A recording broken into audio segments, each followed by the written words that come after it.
All right. So this is Kyle with So Good. You can find us at sogoodteam.com. And I've got my buddy and business partner, Paul Olson, on here. And the man of the hour for us is Diego Dante, president of RoofCon. What's up, Diego, how guys? you doing? I'm doing great. Fantastic. Getting some good weather here. So I'm doing great.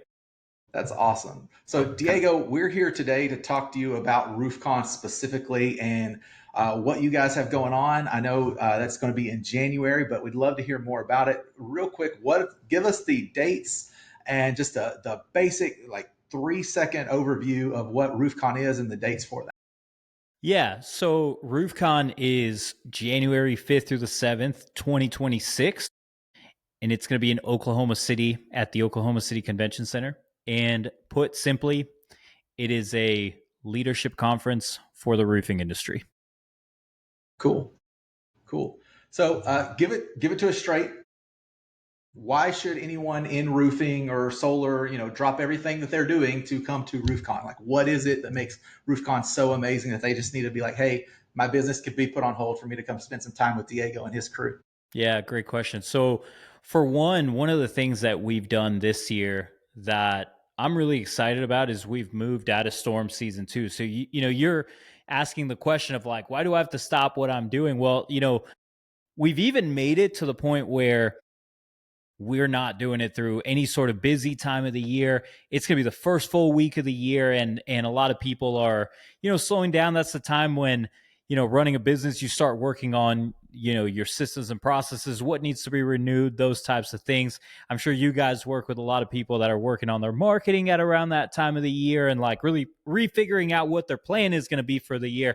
So yeah, to answer your question, not just RoofCon, but conferences as a whole are a great thing to go to at the beginning of the year, be able to figure out what are the things that I need to work on. You might hear something that one person says at a stage, man, I really need to implement that. And you're at the time of year where it is slowing down in roofing and people are able to implement things without it really digging deep into, like, you're not in super busy time to be able to, where it doesn't make sense to start implementing, because the faster you can go home and implement stuff, the better that conference is going to be for you, right? And so RoofCon's going to have stuff for like how to improve your marketing, how to get better at sales, how to work on your fulfillment, finances, leadership development, like everything that you need to know about, you know, roofing in general. And yeah, it's all going to be in one roof. So really, it's just a matter of like, what's the thing that you need to improve on? There's going to be stuff for everyone. So, on that then, so if I'm a roofer, who do I bring from my company? Am I bringing my sales manager, my office staff? Am I bringing my marketing guy? Like, who are you? Like, who, if I had a company and I had the finances and I could bring three other people with me, who would you say those top three people are that aside from the owner? Or does Right. the owner need to go? Yeah, I think obviously with working on, the big focus that we have is on leadership. So I think that's a really good question. I think for sure the owner should go. I think it's really important to bring other leadership staff that you might have. So if you have a COO or director of operations or anyone like that, definitely if you have a sales manager, I think your sales manager should go because they're the ones leading people. So again, everything that we do, we started this because of the leadership development aspect. So I think anyone in your organization that's dealing directly with people, and then if you have space and can bring your sales team also, we're going to have stuff for them as well. And, we'll have specific training just for sales reps for people that want to bring their sales reps. That's awesome. So, real quick, what's the vibe? Like, I mean, I've been to a lot of conferences. I don't know if you know this about me, but I actually was on one of the, or I was on the leadership team of one of the biggest roofing companies in Austin a few years back. I've been in roofing for quite a while, and I've been to a few different conferences, and a lot of them are sit there, take notes, keep your head down, don't do anything fun. What's RoofCon? Are we in for a normal conference, or are we going to have some fun and do some crazy stuff every now and again that roofers really want to do? This is the fun part about trying to, I feel like with us and our entire team of, we're trying to bring more of a youthful vibe to the industry and to events. A lot of these, I love going to some of these big legacy events that have been around forever. Like we were just talking about one that's been around for 70 plus years, and like we love going to those.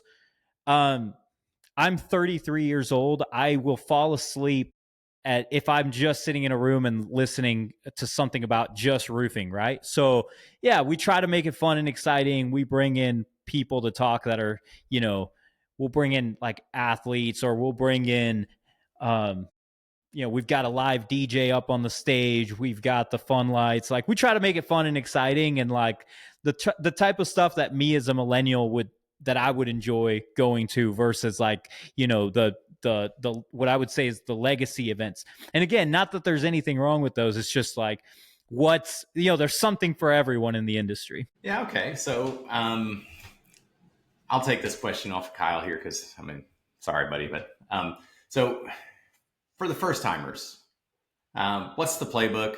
Like, what should they bring with them? Who should they talk to? What should they like absolutely not miss no matter what? Like, this is when you're coming to RoofCon, this is why you're here. Yeah, that's a good question.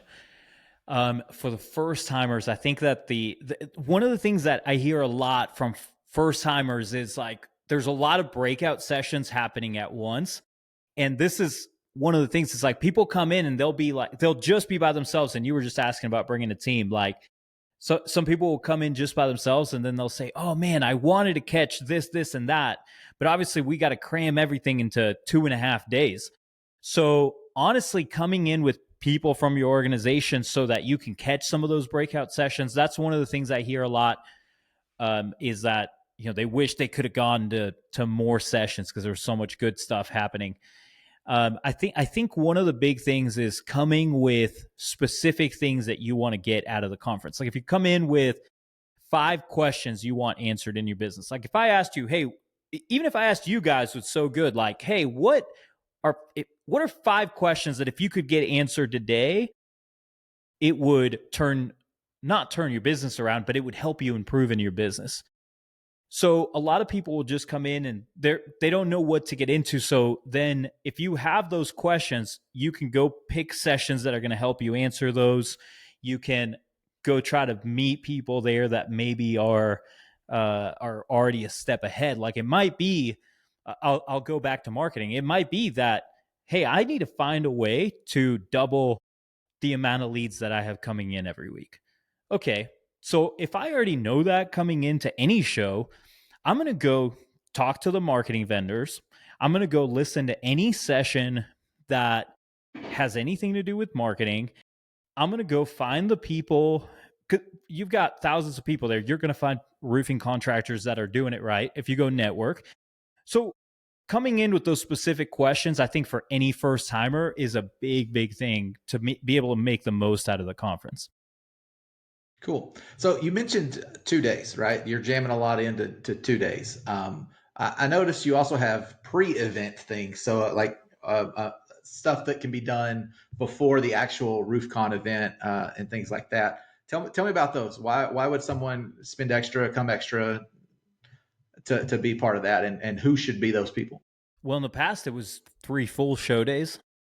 And what I've realized is, especially at the end, either at the end or at the end, if you've got people for 3.5 show day or for 3 full show days, at the end, people are just so tired of being there. I feel like 2.5 show days is a really good sweet spot of time. And so, yeah, the first show day, which is January the 5th, is a welcome party for all the people that are there. So people are able to come in, register, and just come in and network. Like, we're not going to throw you into the deep end of going to sessions and talking to vendors or anything like that. It's just a matter of like, hey, let's just get a place where people can start networking, making connections. And so that way, when you start going in tomorrow, you've already maybe got some connections that you've made, or maybe you have some exhibitors that you want to go visit with because you met them the day before. Fill in the blank. Cool. So if someone's still on the fence, right, about attending, what's the one thing that you would say to them right now that would tip the scales and say, hey, I know I got to go to RoofCon?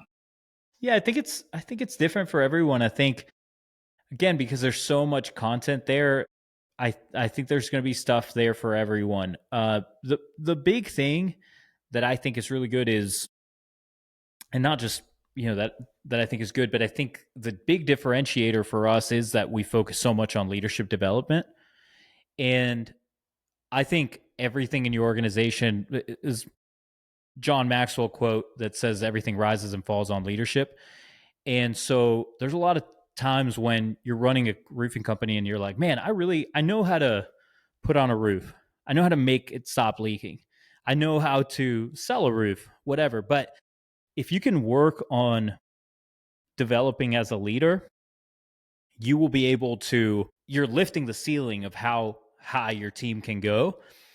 And I think that's the one differentiator where for RoofCon, like if you're on the fence of coming in and focusing on the leadership development and the personal growth, and knowing that like you might have other roofing events where you could go in and you could learn about all these different aspects of running a roofing business, but you're going to have a hard time finding some that are doing that and are also teaching you how to develop as a leader, how to become a better human being, and how that then in turn makes it to where you become a better human being, you help the people around you, your family, your community, and then you will ultimately make more money. I've seen it time and time again where people work on developing as a leader and everything else falls into place after that. So I want to shift the question a little bit here, toward not only towards attendees but also towards vendors. I don't know how far you guys have on booking out all your vendors. I know we're one. We're excited to be there. Can't wait to actually be a part of the crowd there and part of RoofCon.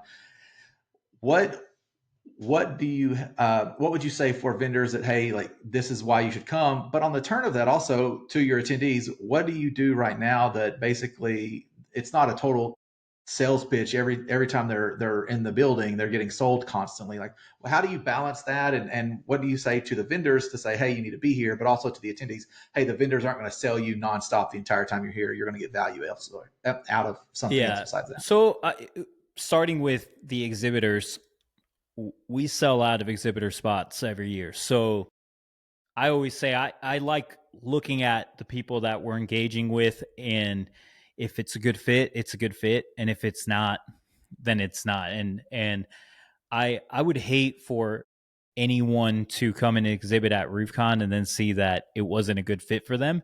I feel like we've gotten really good at being able to find the right exhibitors, making sure that it's people that match our audience. Um, and yeah, it's a big vendor community too. So like we do a lot of things to make sure that the exhibitors are all coming together and getting to meet with other people, and they're creating partnerships of their own in their own communities. So I feel like we do a really good job of that. What was the second part on the ticket part?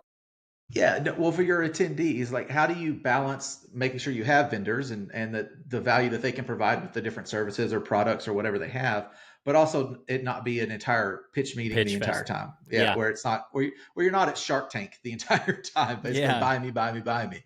Yeah. I hate going to those.